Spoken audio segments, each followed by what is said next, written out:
2. Melakukan pengawasan ketat dalam bidang ekonomi.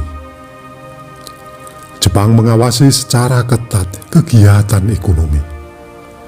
Sanksi berat dilakukan pada penggunaan dan peredaran sisa-sisa persediaan barang.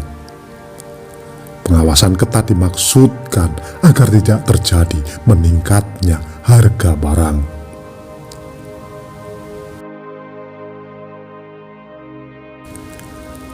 Sebelum melanjutkan nonton video ini, bagi yang suka dengan video-video kami, tolong bantu subscribe, like, komen, dan share. Bagi yang tidak suka, abaikan saja. Kami di sini tidak ada niat untuk menyudutkan orang-orang yang terlibat. Kami di sini tidak mengurangi atau menambah isi sumber untuk menjaga otentisitas sumber. Kami di sini hanya mengulang sejarah-sejarah yang sudah ada.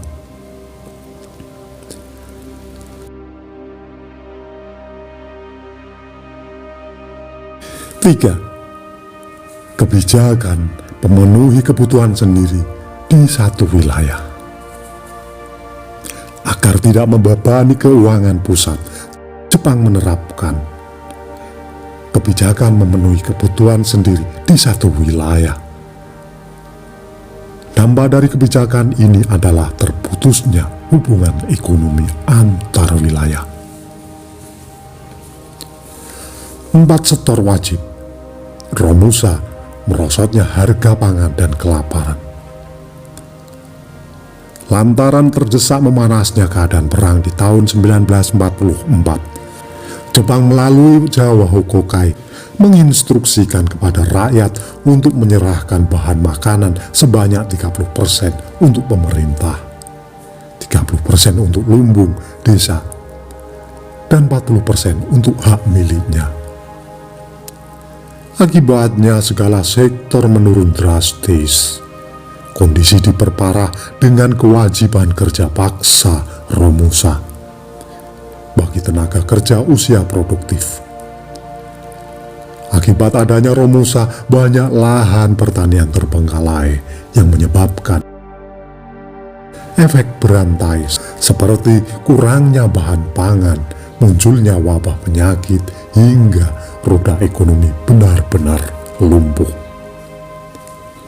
Untuk mengatasi hal ini, Jepang mendirikan Kumiai, yaitu koperasi yang bertujuan untuk kepentingan bersama dan mengenalkan sistem pertanian land system, yaitu sistem pertanian secara efisien.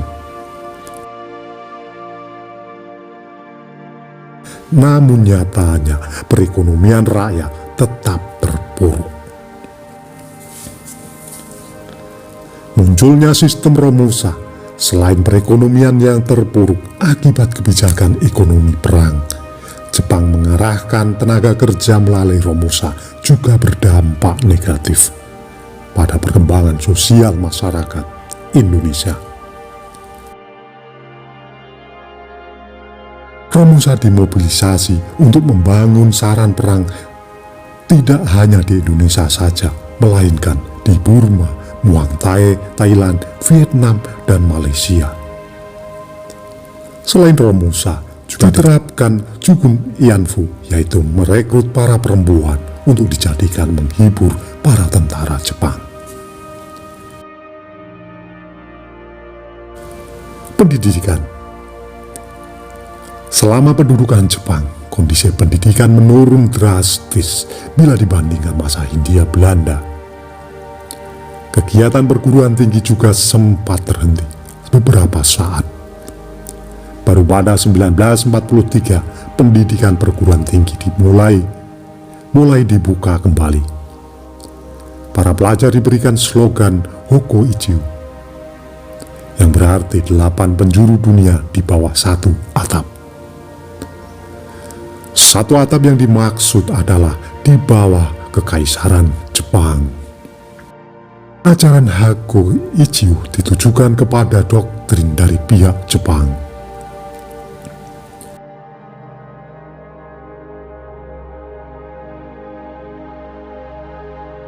Penggunaan bahasa dan stratifikasi sosial. Meski kebijakan Jepang banyak yang negatif, ada beberapa kebijakan positif yang dapat dirasakan bangsa Indonesia. Satu di antaranya adalah diharuskan bahasa Indonesia sebagai bahasa pengantar.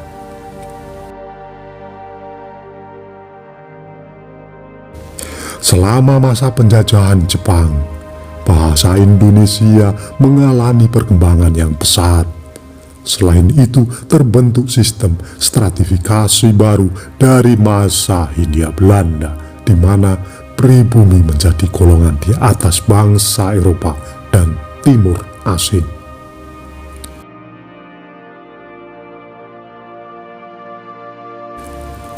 Empat bidang kebudayaan. Sebagai negara fasis, Jepang menerapkan disiplin yang tinggi. Jepang sangat hormat kepada kaisarnya. Hal inilah yang ingin diturunkan Jepang kepada bangsa Indonesia. Jepang mewajibkan rakyat Indonesia untuk membungkukkan badan sedalam-dalamnya ke arah matahari terbit atau dinamakan Saikai Rai. Hal ini kemudian memunculkan protes pada 1944 oleh kalangan pesantren di Tasikmalaya. Pengaruh Jepang banyak terlihat pada lagu, film, drama sebagai bentuk propaganda Jepang. Pemerintah Jepang juga mendirikan pusat kebudayaan yang bernama Kaimin Bunkai Shidosu sebagai wadah perkembangan kesenian Indonesia.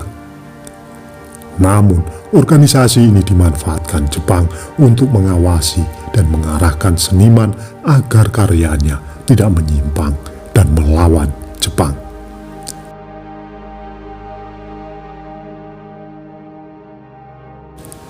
Di sisi lain, muncul buku-buku karya sastra yang dibiarkan berkembang karena tidak bertentangan dengan Jepang seperti Cinta Tanah Air karya Nursultan Iskandar, Palawija karya Karim Halim, dan Angin Fuji karya Usmar Ismail.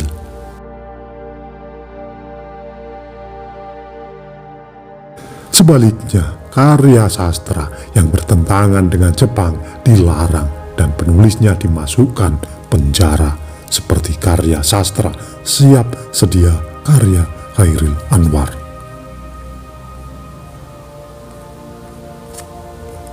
Itulah tadi ulasan singkat kami, dampak penjajahan Jepang di Indonesia. Apabila ada kesalahan dalam kami menyampaikan, mohon diluruskan dan mohon maaf. Terima kasih yang sudah menonton sampai selesai.